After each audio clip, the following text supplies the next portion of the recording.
Good morning, guys, and welcome to the podcast. I'm really excited about today's guest, Ryan from Los Angeles, and he's going to talk to us about a very important topic that all companies need to address is customer experience. He's a certified customer experience professional. We all had our experience with the government and just airlines, all these legacy industries. And so I'm really happy to have him on, pick his brain, talk about AI and how the companies of tomorrow are innovating in this area. Ryan, welcome.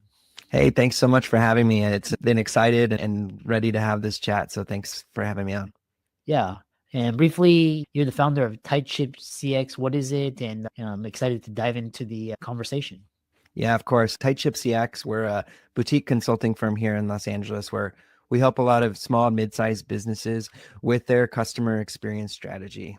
Now, what is customer experience? A lot of people might confuse that with customer service. Customer experience, the way I like to describe it is like the holistic view of a customer's experience with your brand. If they're engaging with your marketing, if they're clicking on your website, if they are going through your sales process or reaching out to you support, if they're physically in your store, everything that a customer does in reference with your brand, that's customer experience holistically. And what we do is we try to really ensure that businesses do the work to understand what their customers want, value, and desire. Because if you don't know that, you can't give your customers what they want, value, desire, and help them achieve their goals. And so our goal is to just shift the framework for businesses to do better work, to better understand their customers so they can serve their customers better. And throughout that process, we're increasing conversion, we're helping them retain customers, but almost more importantly, helping them determine inefficiencies to help them reduce the cost to serve. If you have inefficient processes in terms of how you're even engaging with your customers, it's going to be more and more expensive as you grow and as you scale. And yeah, really just giving the customer a seat at the table so that you can ensure all of your processes and your product are meeting the needs for your customers long term. Interesting. So we know first question I have for you is I think it was the one when we were talking about the customer experience. I think it was Tony Hsieh of Zappos where he talked about this culture at Zappos and just the difference between customer service versus customer experience. What are some of the most common mistakes small businesses make when trying to improve their customer experience and how can they fix them? Yeah, it's a great question. So the first one, and I think this might be the more philosophical side of things, is that people view it as customer service, which in my way of thinking about it, it's more reactive and more transactional. Something broke, I need to now fix it. Or someone's unhappy, I need to now remedy it. The shift by thinking more about customer experience strategy is you start to do more work by going upstream to figure out, hey, why did it get to this point? And what are the things that we could do to change that? Or make sure that a problem never happens in the first place, to where we're doing the work to be like, this may lead to potential problems in the future. So what can we do to ultimately change that now? So I think the biggest thing you could start to do is figure out, by going further and further upstream, what is our customers' goals and motivations at every single stage?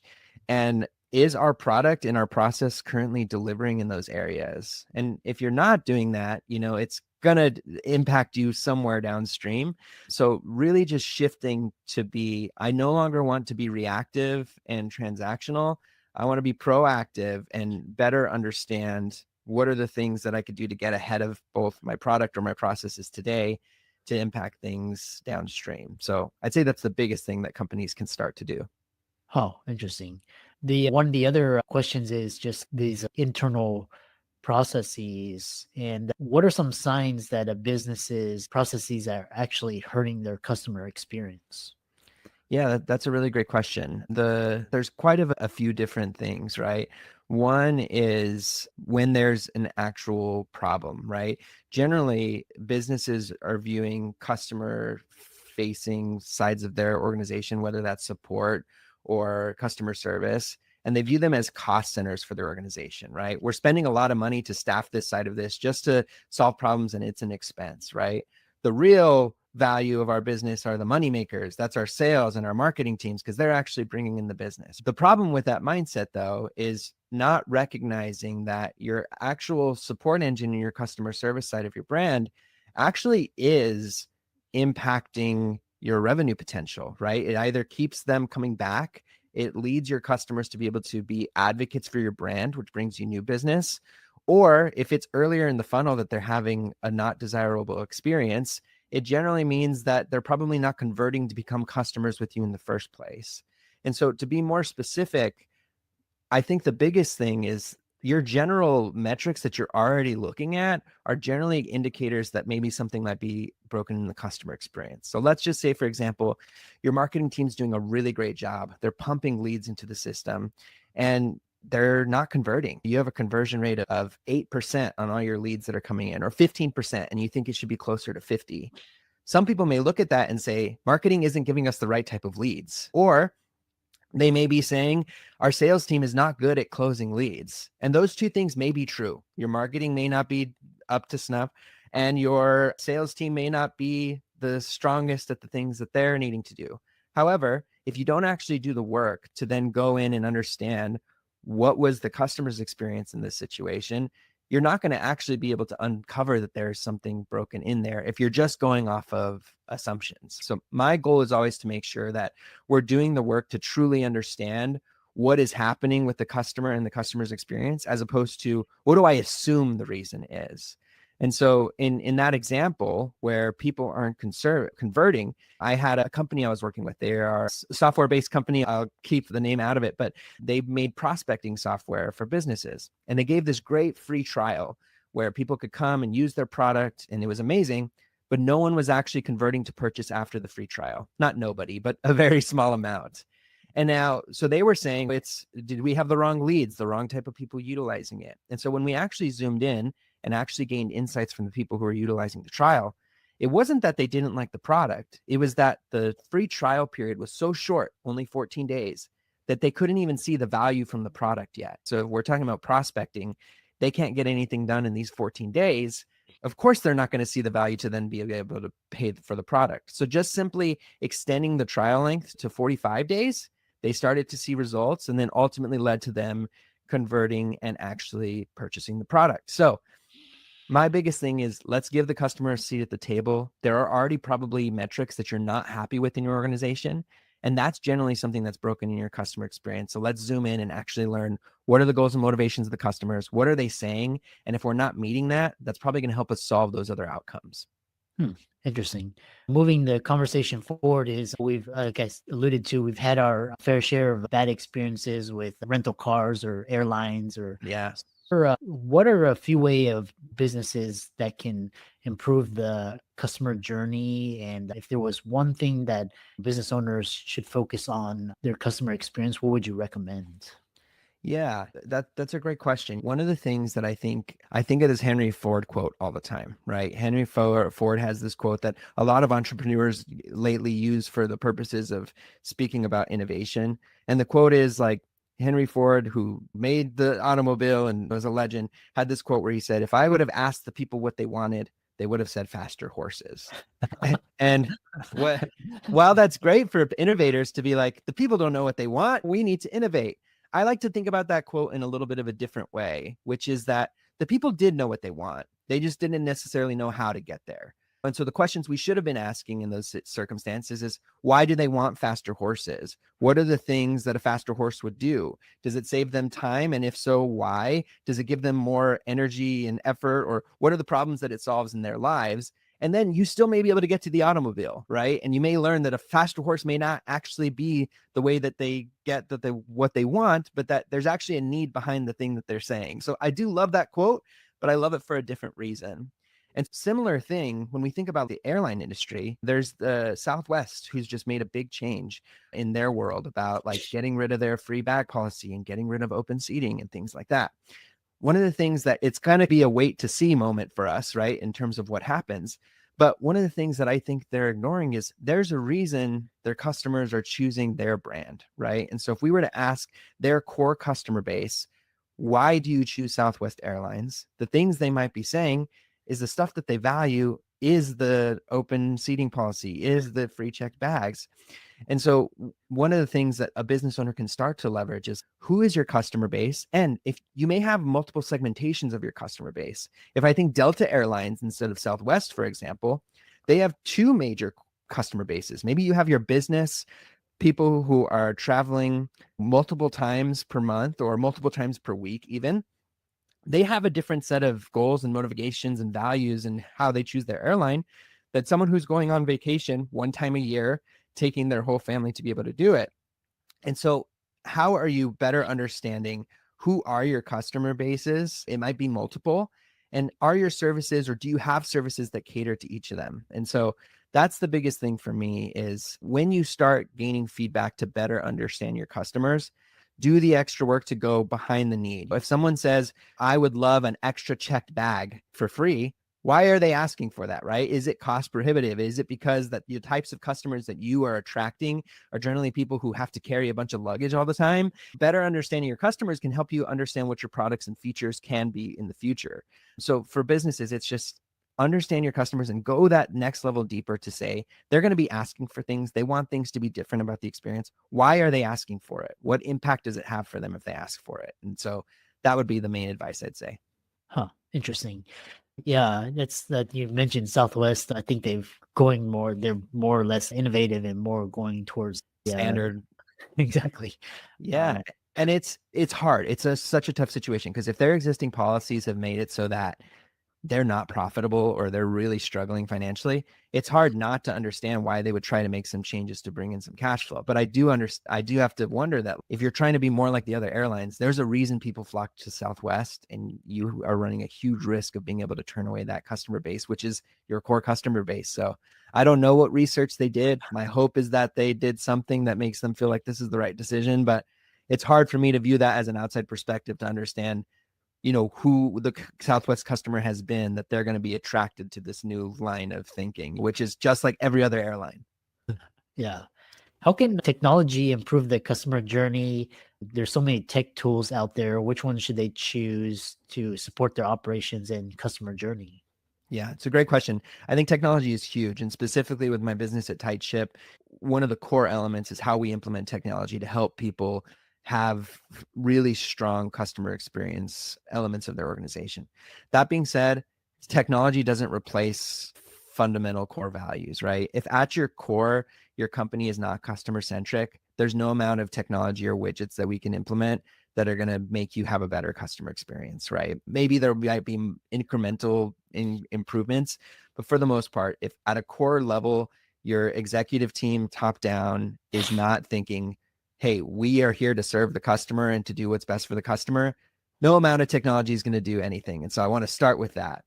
That being said, technology has made things so much easier for people to be able to better understand their customers, right? Before, unless I was able to have a one-on-one conversation with a customer, call it 30 years ago, it'd be very difficult for me to basically understand, why did a customer choose my brand? What are the things that they found attractive about my website? What are the things that they liked or didn't like about our product? What are the things that made them choose us versus another brand? Unless I'm having a one-to-one conversation with that customer, it would have been very difficult to be able to figure out that information. Now, today, the people might think the only way to get feedback is with surveys. There's so much information now that any website you're on, every click is being tracked. Everything you do is being recorded these days. You log on with a salesperson now, they have an AI note taker there that's getting all of your feedback and everything that you're saying about why you want to use the product. And that can now then be analyzed. And for every 100 meetings, you understand what are the main insights that every person who's met with us has to say about their goals and their motivations and what they're hoping to find with our product. And so very quickly, AI and technology is just giving us more and more customer insights. So that way we can retarget, we can retool our product and make significant changes. Not to mention the automation and operational efficiency side of things as well. Like you're getting people able to update their CRMs and update forecasts and update their pipeline just based on the fact that a customer added something to their cart on your website. So there's a lot of those technological improvements that are really great today. And one of my favorite ones recently, there's this company that I really love called Front. They're like an email omni-channel communication tool. But basically, in short version, what it is, if you have your multiple channels that you message your customers on, Facebook, Instagram, email, chat, phone calls, all of it gets consolidated into one platform. So that way your entire experience with your customer lives in the same space. But one of the biggest pain points that's existed is like when you're running a customer facing team, how do you judge the quality of those interactions? Even if you have all the metrics, you can see how fast that they're responding. You could see whether or not the ticket's being resolved. You really don't know the quality of the interaction unless you go through and have someone read through the interaction or change the interaction. And they just launched a new feature that's like AI is giving now QA scores to be able to be like, was the agent empathetic? Was the agent giving them solutions? Was the agent doing X, Y, and Z? And so it's really cool, the developments that are happening every single day. Yeah. And along those lines, the companies that talk about just surveys and feedback and just creating raving fans versus a traditional marketing and advertising budget in a company. Yeah. One of the biggest mistakes that companies make, especially surrounding surveys, is they do the surveys and then there's two things that don't happen. One, they don't do anything with the feedback. You ask everyone to be able to submit these surveys. Maybe one person, your CX person in your business, goes through and looks through it and says, yes, customers love us. Or, dang it, I don't want to read this. Customers are saying our product is crap and I don't want to take the energy to fix it. And so that's it. We did the good thing though, because we asked them. We sent them a survey, pat ourselves on the shoulder because we sent out the survey. The one problem with that, though, is if you're not actually taking action from the feedback, your customers are going to recognize that. And then the next time you try to do a survey to gain some information, they're going to say, you didn't listen to us last time. We told you how bad your product was. We told you how bad your process was. We told you all the things you were unhappy with, and you did nothing with it. So that's already making me feel like you don't care about me. So why should I care about your brand or the future of your brand? Yeah. The second thing that they don't do, even if they do actually utilize that feedback, is they never close the loop back with their customers. Let's just say I do have someone who took that feedback and was like, hey, everyone is saying that our product is bad for this reason. We're going to fix it. We're going to take all this work to fix it. We're going to re-engage our engineers. We're going to do everything because we want a better product for our customers. But the customer doesn't know you're doing that work. The customer doesn't know the reason you're making those changes is because you heard their feedback. So the other big thing that I think helps gain people who really feel involved with your brand is brands that close the loop. So in my ideal experience, the two things you could do if you are going to actually collect feedback is one, actually implement things that you get from the feedback, and two, tell your customers what you're doing. It's so simple to be like, hey, everyone, remember that survey we sent back 3 months ago? We learned a lot from this. We learned that our product had deficiencies in these areas.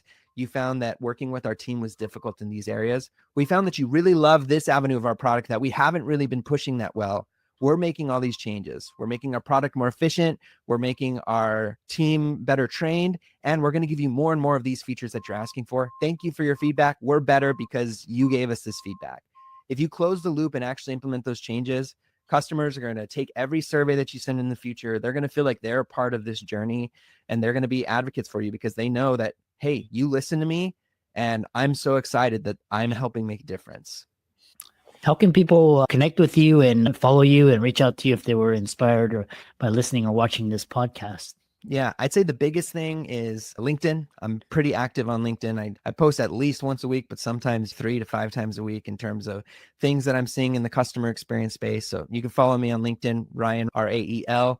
And I have my certification digits at the end. So if there's any other Ryan Raels out there, the one that's me has CCXP at the end of that. So LinkedIn's the best place. And then also you can go to our website, tightship-cx.com.